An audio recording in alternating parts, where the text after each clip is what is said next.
Selamat siang dan salam sejahtera untuk kita semua. Saya Dr. Rauda yang akan menjadi MC pada Paralel Room 3 siang ini. Pada hari ini kita akan mengikuti Simposium 9 yang berada di Paralel Room 3 dengan topik Inovasi Terapi Insulin yang dibawakan oleh para pembicara kita. Pembicara pertama yang terhormat, Dr. Sony Wibisono Mujanarko, spesialis penyakit dalam, konsultan endokrinologi metabolik dan diabetes Vinasim, yang akan membawakan materi inisiasi dan intensifikasi terapi insulin. Pembicara kedua yang terhormat, Dr. Wisman dari spesialis penyakit dalam, konsultan endokrinologi metabolik dan diabetes Vinasim, yang akan membawakan materi rekomendasi klinis dan praktis penggunaan insulin koformulasi. Simposium 9 ini akan dipandu oleh moderator yang terhormat Profesor Dr. Ketut Swastika, spesialis penyakit dalam, konsultan endokrinologi metabolik dan diabetes Vinasim. Sebelumnya saya akan membacakan CV singkat dari moderator. Profesor Dr.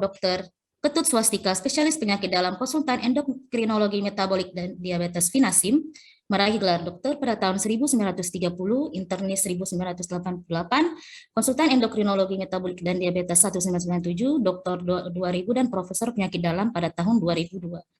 Beliau merupakan ketua dari Divisi Endokrinologi dan Metabolisme Departemen Penyakit dalam Fakultas Kedokteran Udayana, dan beliau merupakan dekan pada Fakultas Udayana pada tahun 2008 sampai 2013. Beliau telah mempublikasikan 40 artikel pada jurnal internasional dan menjadi narasumber pada 312 pertemuan ilmiah, yaitu berupa 22 pertemuan internasional, 226 nasional, dan 64 lokal. Menerbitkan 2 buku dan mereview naskah ilmiah dalam 5 tahun terakhir. Kepada moderator, kami persilahkan dengan hormat, Prof. Baik, selamat siang teman-teman sekalian dimanapun berada. Om Swastiastu, Assalamualaikum warahmatullahi wabarakatuh. Salam sejahtera, namo buddhaya, salam. Pertama-tama saya ingin menyapa teman sejawat sekalian, selamat sore dimanapun berada, salam sehat. Dan pada kesempatan yang baik ini, saya haturkan terima kasih yang pertama kepada Ketua PBID, Dr. Daeng Fakih, SHMK, dan yang kedua adalah Ketua PAPDI, Dr. Salina Sution, SPPD KKV, yang memberikan kepercayaan kepada saya untuk memandu acara yang sangat penting pada hari ini, 1 Maret 2022. Perlu diketahui acara ini adalah acara Medical Studium Generale 2022 yang diadakan oleh LAGDI yang mengambil topik yaitu inovasi terapi insulin. Nah, teman-teman sejawat sekalian, insulin merupakan salah satu modal terapi pada pasien-pasien dengan diabetes, mutlak pada diabetes tipe 1 dan mungkin sebagian pada pasien-pasien dengan diabetes tipe 2, dan sedemikian pesatnya inovasi daripada terapi insulin ini sehingga memerlukan informasi-informasi baru tentang terapi-terapi insulin yang baru. Nah, pada kesempatan yang baik ini kita mempunyai 2 pembicara yang tidak asing lagi bagi kita semua, mungkin para teman sejawat sekalian. Yang pertama adalah Dr.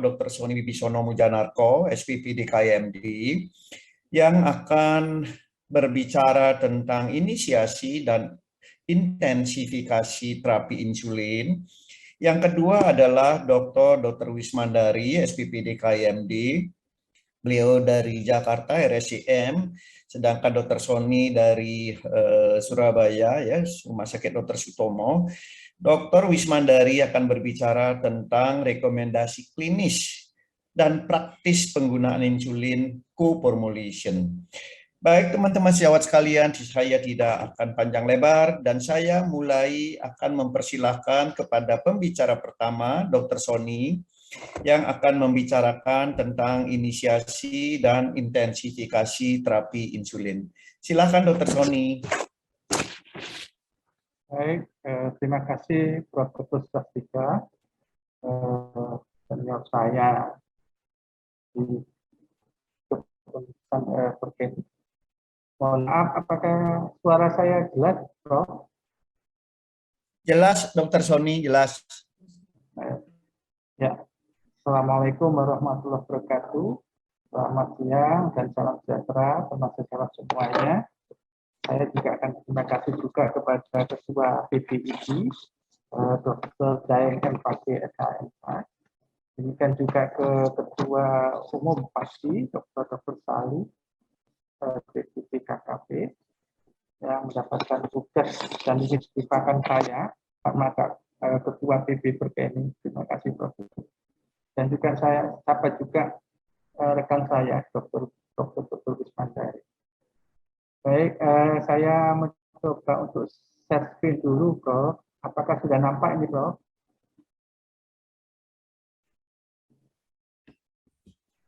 Sudah, Dr. Sony, tinggal membesarkan saja.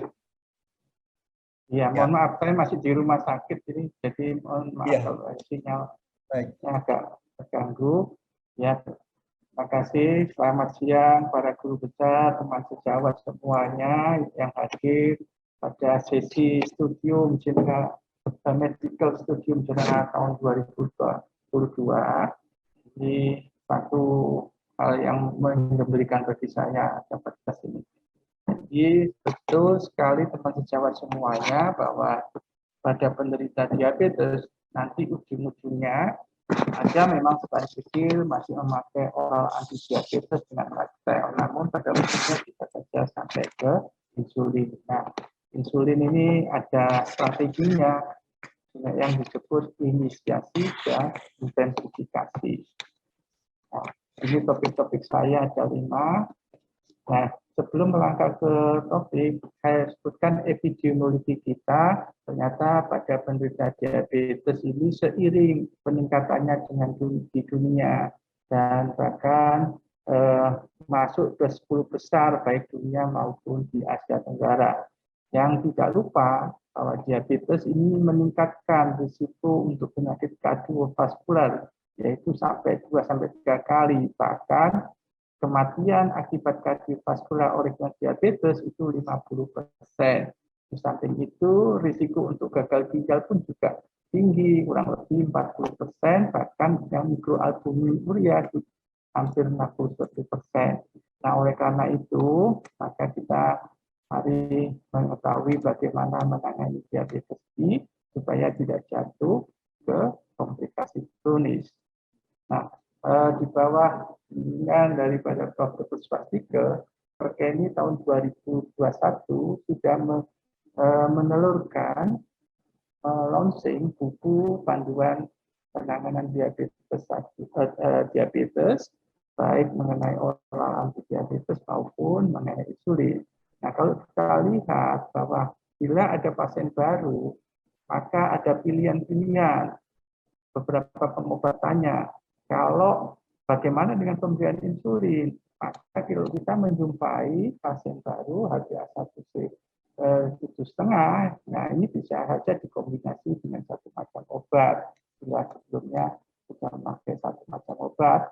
Atau yang kedua, ini pasien baru yang sangat tinggi HbA1c-nya dengan disertai atau tanpa gejala. Nah, itu bisa diberikan pemberian insulin yang kemudian bisa saja dia berubah menjadi oral anti diabetes. Nah, kita tahu macam-macam daripada pengobatan diabetes ini. Kalau kita lihat, insulin mempunyai efek menurunkan HbA1c yang paling besar dibandingkan modalitas yang lain. Namun, insulin juga mempunyai efek samping yang paling besar, yaitu hipoglikemia. Nah, data kalau kita bandingkan di Indonesia tahun 2012, berapa sih yang mencapai target pasien diabetes kita? Ternyata HbA1c yang di bawah 7 itu hanya 30% pada laporan 2012. Pada tahun 2018 oleh rekan saya, Dr. Nani, ini ternyata hampir sama, tetap HbA1c yang mencapai target sekitar 30, ya ini 28%. Ini artinya dalam waktu dekade 6 tahun ini tidak ada perubahan ya. Nah, ini mungkin perlu sekali bagaimana kita mengenali penanganan diabetes dengan benar. Nah, kalau kita bicara sediaan daripada insulin, banyak sekali klasifikasinya. Kalau dilihat bagaimana kontrol gula darahnya, maka kita bisa bagi insulin prandial dan insulin basal. Kalau didasarkan pada jenis insulinnya bisa human insulin, insulin analog, dan insulin biosimilar. Nah, yang terakhir ini adalah yang sering kita dengar, yaitu lama kerjanya. Lama kerjanya bisa pendek atau cepat, artinya lama kerjanya antara 4 sampai 8, kalau menengah 8 sampai 12, kalau panjang bisa sampai 24 jam lama kerjanya. Yang terakhir mungkin ada campuran daripada kerja pendek dengan kerja panjang. Nah, sebenarnya penanganan diabetes dengan insulin ini memiripkan pengobatan dengan insulin yang diproduksi oleh tubuh manusia, yang dikenal bahwa pada orang yang normal ada yang menjaga gula darah saat tidak makan, ini maka ada yang disebut insulin basal, atau yang digunakan untuk menstabilkan setelah kita makan supaya gula darahnya tidak meningkat, maka ada insulin prandial. Nah, ini kita berusaha mengobati pasien-pasien dengan menyamakan insulin itu dengan yang secara normal. Ya, jadi kalau kita mendengar insulin basal, yaitu berarti untuk mengontrol gula darah pada saat tubuh tidak makan. Artinya tubuh tidak makan ini juga bisa mendapatkan gula banyak organ, yaitu utamanya hepa, juga lemak maupun otot, dan tidak lupa ginjal. Nah, yang kedua, karena insulinnya kurang, maka perlu tambahan insulin pada saat makan. Nah, ini sebagai gambarannya, yang datar ini adalah insulin basal yang selalu harus ada, karena pada ini untuk mengantisipasi adanya produksi gula endogen sehingga tidak terlalu tinggi pada saat kita makan. Dan yang kedua, ini adalah insulin pada saat makan. Jadi memang kita membutuhkan dua jenis insulin ini untuk menangani diabetes. Namun pada beberapa keadaan khusus memang tidak bisa dua lengkap ini, ada yang satu, ada yang dua. Nah, ini insulin yang ada di Indonesia, yang ada di pasaran, ada yang kerja cepat yang tadi disebutkan, ya, hanya kerjanya cepat dan lama kerjanya bisa diprediksi pendek kurang lebih 3-4 jam. Sedangkan kerja pendek ini lama kerjanya lebih panjang dan mulai kerjanya lebih panjang, ya. Yang selanjutnya intermediate termasuk insulin basal namun tidak sampai 24 jam. Sedangkan yang jangka panjang itu diharapkan 24 jam. Nah, di gambaran ini adalah insulin kerja cepat, ya ini segera dia dapat meningkatkan insulinnya dalam darah dan segera pula akan hilang tekanan darah sehingga efek hipoglikeminya lebih kecil. Sedangkan yang insulin kerja pendek ini mulai kerjanya lebih lambat, yaitu 30 sampai 60 menit. Setelah itu ya turun lama kerja sampai 8 jam. Yang merah ini adalah termasuk kerja panjang, di mana bisa aja yang hanya 16 jam yang disebut intermediate ini MPH. Sedangkan yang lain adalah betul-betul kerja panjang, ya, seperti menit. Ini glargine, glargine sekarang sudah ada 2, glargine 100 dan glargine 300. Yang ultra lente ini sangat panjang, ini sudah di Indonesia tidak ada, ya. Nah, ini kalau kita ulang sedikit, kita pelan-pelan aja. regular human insulin. Nah, itu dari 30 sampai 60 menit awitan kerjanya. Lama kerja puncaknya 2 sampai 4. Lama kerjanya ya, disebut 8 jam maksimal. Nah, ini kalau kita sesuaikan dengan kebiasaan makan kita yang pagi, siang, malam, mungkin selisihnya 6 jam, maka mungkin kalau disuntik 3 kali sering terjadi gula darahnya drop pada waktu malam hari. Maka mulai ada insulin kerja cepat. Ini ada 3, aspat, lisin, dan lispro. Ya, awitan kerjanya lebih cepat sehingga tidak terlalu lama menunggu makannya. Setelah disuntik, bahkan bisa diberikan saat makan maupun setelah makan yang tidak terlalu lama. Puncak kerjanya 30 sampai 90 menit. Lama kerjanya paling lama 5 jam, 3 sampai 5 jam. Dan selanjutnya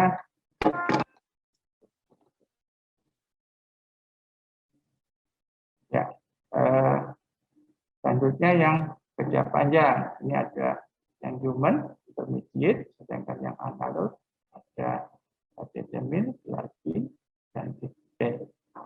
Nah, selain itu juga ada yang campuran antara yang human itu yaitu misalnya FPH dan 30% reguler atau 50-50, sedangkan yang analog jadi 30 aspat protamin ditambah 70% aspat. Atau yang lain adalah lispoprotamin dengan aspat.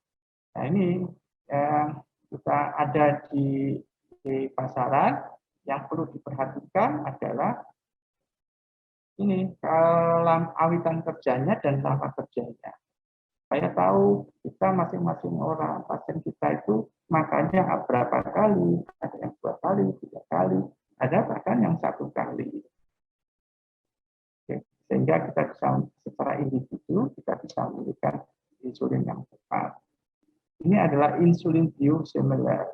Insulin biosimilar sama seperti insulin yang sudah ada, namun dibuat dengan teknologi yang hampir mirip, ya, hampir mirip dengan gold standarnya. Namun di sini kita lihat ada sedikit tidak baik mengenai imunitasnya maupun kekuatannya, dan oleh karena itu perlu sekali teman sejawat memilih betul-betul insulin biosimilar ini bila pasien-pasien sudah menggunakan yang sebelumnya sudah menggunakan insulin. Nah, ini kelompok premix, insulin premix yang tadi kita sebutkan, baik yang human maupun yang analog. Ya. Namun ternyata di sini sudah ada yang disebut premix ya sebenarnya, tapi beda, yaitu yang disebut co-formulation dan fixed ratio kombinasi. Ya. Ya, ini insulin co-formulation indeks aspat, sedangkan yang fixed ratio adalah kombinasi dari insulin bahan dan GLP-1. Dan sekarang sudah ada adalah etralixin, sedangkan yang mungkin akan datang ticagrelor. Makin banyak teman sejawat, jadi sering kita menjumpai pasien itu menyebutkan, saya sudah pakai insulin yang mana? Perlu ditanyakan lagi, kalau kontrol kita yang di mana sebelumnya kontrol ke rumah sakit atau ke kesehatan yang lainnya, agar kita betul-betul paham. Nah, mengenai indikasi terapi insulin, secara gamblang DMT sudah jelas, DMT alhamdulillah, diarokit yang jelas, DMT kedua juga bisa.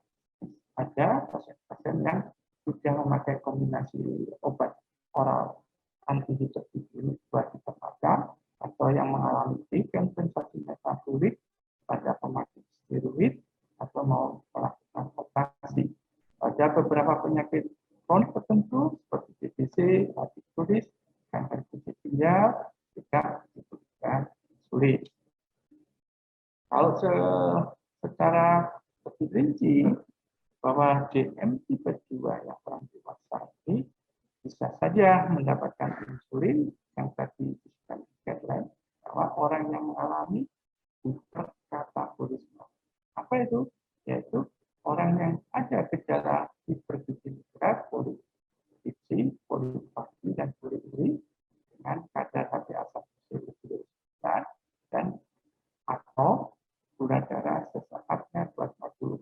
Jadi di sini teman sejawat perlu dipahami yang disebut katakulisme bukan semuanya harus ada, bisa saja ada gejala daripada hipertensi berat atau dijumpai pada satu disebutkan atau pada saat jadi salah satu saja.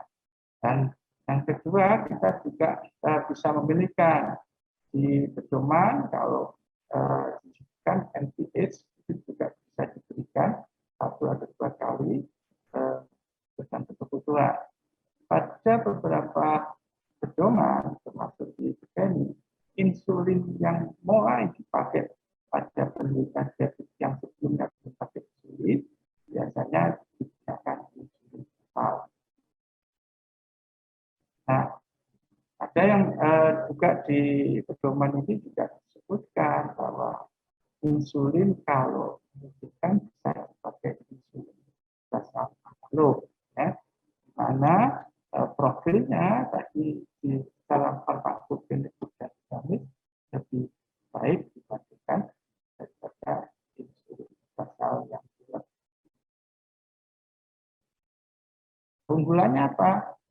Karena bisa diberikan 1 kali sehari, mengurangi efek hipoglikemik, ya, dan tidak makan. Yang perlu diketahui teman-teman semuanya, begitu pasien kita memerlukan insulin, jangan lupa memonitor gula darahnya. Ini kelebihan-kelebihan dan kekurangan antara insulin dan insulin analog. Jadi kita bisa lakukan saya jelaskan sebelumnya, baik itu yang kerja pendek maupun panjang. Sedangkan insulin analog di sini lebih baik, ya, karena bisa diprediksi mulai kerjanya lebih cepat, ya, kerja panjangnya lebih mendekati 24 jam, sehingga di sini mengurangi lonjakan kenaikan darah akibat daripada volatilitas. Nah, ini adalah strategi terapi insulin yang kedua. Inisiasi, optimisasi, intensitas. Inisiasi adalah pemberian insulin pada penderita diabetes yang pertama kali, ya, dan dilakukan tetrasi dosis, optimalisasi, dan kalau ini tidak bisa maka menjalani intensifikasi. Nah, inisiasi di sini yang tadi saya sudah sebutkan biasanya insulin kan banyak tadi, insulin basal. Nah, tetrasnya akan contohnya tadi disebutkan indikasi diabetes tipe 2 yang harus memakai insulin bila 2-3 obat antihipertensi tidak diminum, namun HbA1c-nya lebih sama dengan 7,5, tidak lebih dari 9. Ini disesuaikan dengan panduan-panduan yang tidak ada sehingga pasien kita nanti mendapatkan pelayanan dengan baik. Nah, insulin basal yang diberikan, ya, mulai dosisnya bisa langsung disebut 10 unit per hari atau 0,2 unit per kilo per hari, ya, dengan disertai obat yang lama atau mungkin juga dosis. Sedangkan ini yang paling mudah teman syarat yang nomor 1. Sedangkan yang nomor 2 dan nomor 3 karena preparat ini ada co-formulation dan fixed ratio kombinasi, ini baru mungkin teman syarat bisa belajar lagi, itu tidak saya jelaskan di sini. Sedangkan premix itu sudah lama ada, ya, ada yang 30-70, 25-75, dan juga ada yang 40-50. Nah, co-formulation dan premix ini bisa diberikan 1 kali, namun bisa diputasi menjadi 3 kali. Sedangkan fixed ratio kombinasi, yaitu kombinasi insulin basal dengan GLP-1 reseptor agonis, ini diberikan 1 kali, dosis sama 10.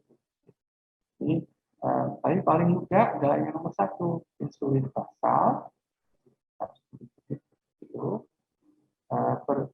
unit per hari dengan diteruskan obat minumnya atau dilakukan penyesuaian.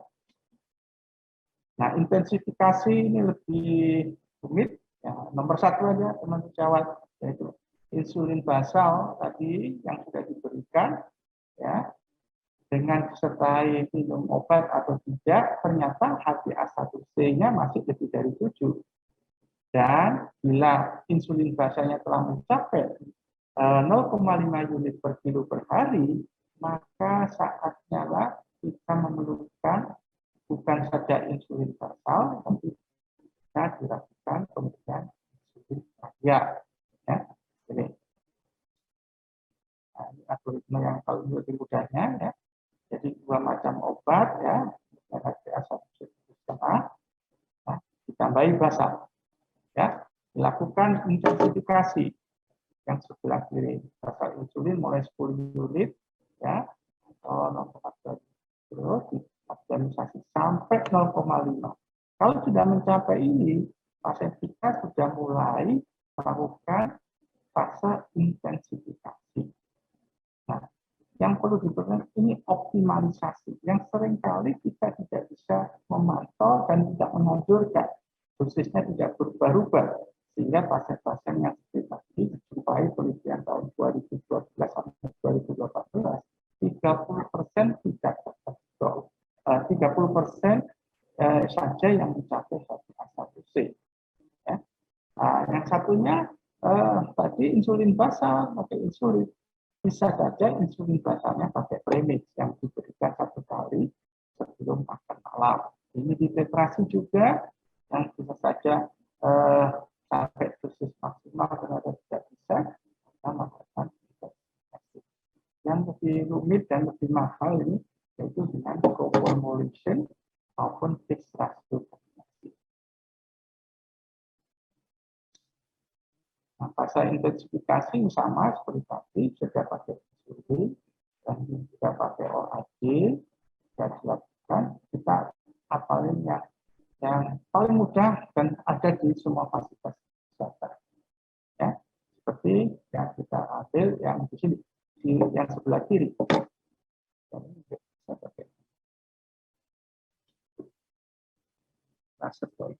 Ya. Jadi yang sebelah kiri ini gula darah puasa atau gula darah sebelum makan. Ya, normal dan normal, namun gula darah siang hari tinggi.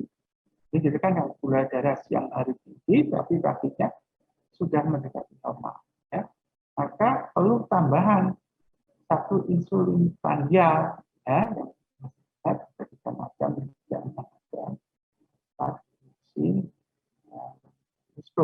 ya.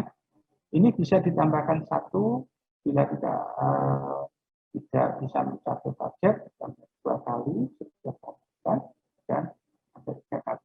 Mana yang lebih dibutuhkan?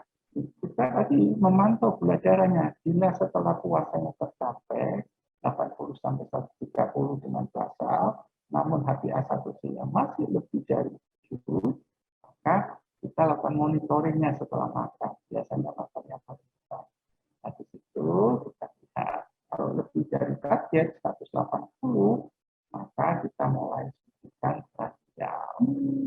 Berikan 1 kali prandial, namun ternyata masih HbA1c-nya masih di atas 7, tidak 3 kali, 2 kali makan diberikan sampai 3 kali. Ya. Ya, ini yang sebelah tengah ini kita lihat gula darah puasa dan gula darah atau gula darah sebelum makan ini ada makan sarapan ya masih tinggi dan siangnya normal ya. Ini kebalikannya ya. Jadi pada bangun tidur ternyata tinggi siang hari normal. Maka mungkin yang memakai premix ya bisa ditingkatkan menjadi 2 kali atau melakukan 3 kali. Ya. Nah, kalau cara ini masih belum premix ini tidak bisa, sudah 3 kali tidak bisa, maka yang paling mudah adalah dengan insulin basal 1 kali, prandialnya 3 kali yang disebut basal bolus. Ini adalah tahap-tahap. Ini adalah algoritma yang lain di mana pasien ini baru, namun ada gejala hiperkatabolik atau HbA1c atau gula darah sesaatnya 100 atau gula darah puasanya lebih dari 40. Ya, kalau dilihat yang tadi kita pakai yang basal plus ya, ini bisa ada dua pilihan yang mudah ya, basal plus dan basal plus. Artinya diberikan insulin basal dan insulin prandial satu kali. Dimulai dulu 4 unit ya, di sini untuk basal prandialnya atau 10% dari basalnya. Nah, kalau basal bolus ini boleh, ini lebih kompleks. Jadi yang sering dihadapi pasien kita pertanyaannya adalah berapa kali dokter saya disuntik, berapa macam insulinnya. Nah, itu ya, paling mudah memang diberikan 1 kali suntikan. Yang ada seperti sediaan mungkin dijelaskan oleh sejawat saya Dr. Iskandari, yaitu insulin co-formulation dan gestasi kombinasi. Nah, memang harganya harus mahal. Oke. Ini dilanjutkan, kalau misalnya tadi pasien baru dengan hiperkatabolik, maka bisa saja semuanya seperti ini basal plus, bisa basal plus 1, 2, 3, atau basal bolus, dan nanti bisa basal bolus sekalian. Demikian juga yang pakai co-formulation dan gestasi kombinasi, kalau tidak mencapai target, tambah insulin prandial. Dan lama-lama kalau tidak terkontrol, pakai insulin plus 1, plus 2, plus 3, kita basal bolus. Nah, ini yang paling mudah, mungkin saya perlahan-lahan aja ini. Ini punyanya Perkeni, ya, kita lihat insulin basal, ya, bila dikombinasi dengan obat metformin atau obat lainnya, ya, kita mulai 10 unit dengan perkiraan 5-10 unit dengan estimasi berat badan 50 kg. Ya. Yang selanjutnya disesuaikan khususnya 10% sampai 50% atau kalau bisa hitung ya 2-4. Dilakukan berapa kali? 1 kali atau 2 kali dalam seminggu sampai targetnya. Kalau memakai insulin adalah maksudnya gula darah preprandial tinggi atau gula darah besar. Ya. Ini diingatkan juga kalau terjadi hipoglikemi maka dosis basalnya, insulin basalnya diturunkan 4 unit. Nah, ini saya ingatkan bahwa setiap memberikan insulin dicek gula darah. Untuk insulin basal, bahwa periksalah gula darah puasa atau sebelum makan pagi. Ya, separasinya bisa 1-2 kali dalam 1 minggu, bisa diberikan 2-4 unit. Ya. Dan bila gula darah puasanya sudah tercapai, namun HbA1c masih di atas 7 atau gula darah, insulinnya basalnya itu dosisnya lebih dari 0,5 unit per kilo per hari, maka di sini adalah dilakukan melakukan intensifikasi. Tapi sebelum itu dalam melaksanakan supaya gula darah puasanya tercapai sampai dosisnya di bawah 0,5 unit per kilo per hari, ada panduannya di sini bahwa target kita gula darah pagi 80 sampai 130. Maka pada saat itu insulin basalnya dipertahankan. Namun kalau lebih dari 130 disebut bisa sesuai panduan bila 1-2 kali dalam seminggu dinaikkan 2-3 unit setiap pemantuannya. Nah, ini yang tadi setelah basal sudah maksimal lebih dari 0,5, maka kita memberikan insulin kerja cepat, ya, 4 unit atau 0,1 unit per kilo atau 10% dari insulin basalnya, ya.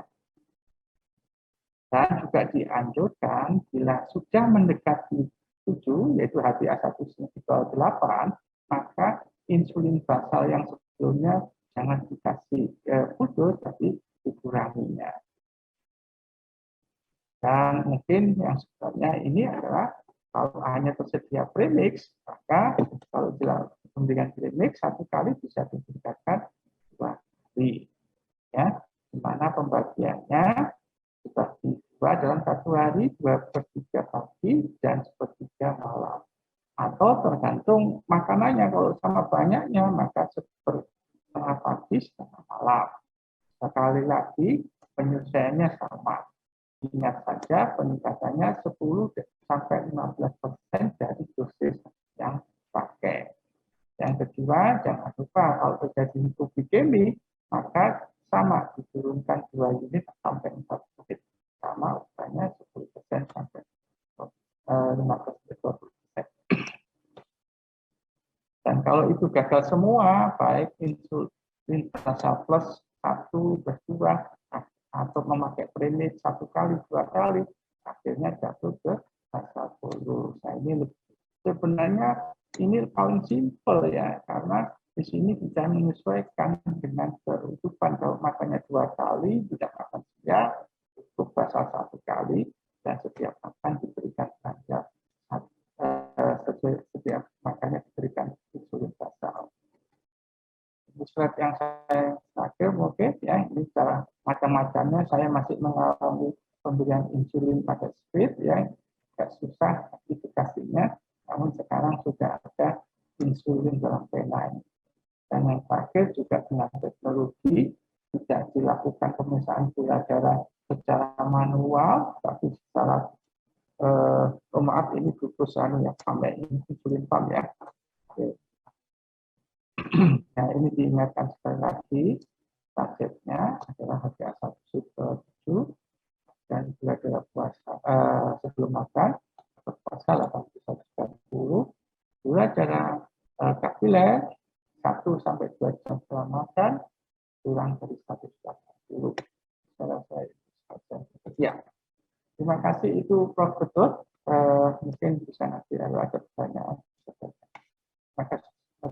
Wassalamualaikum warahmatullahi wabarakatuh.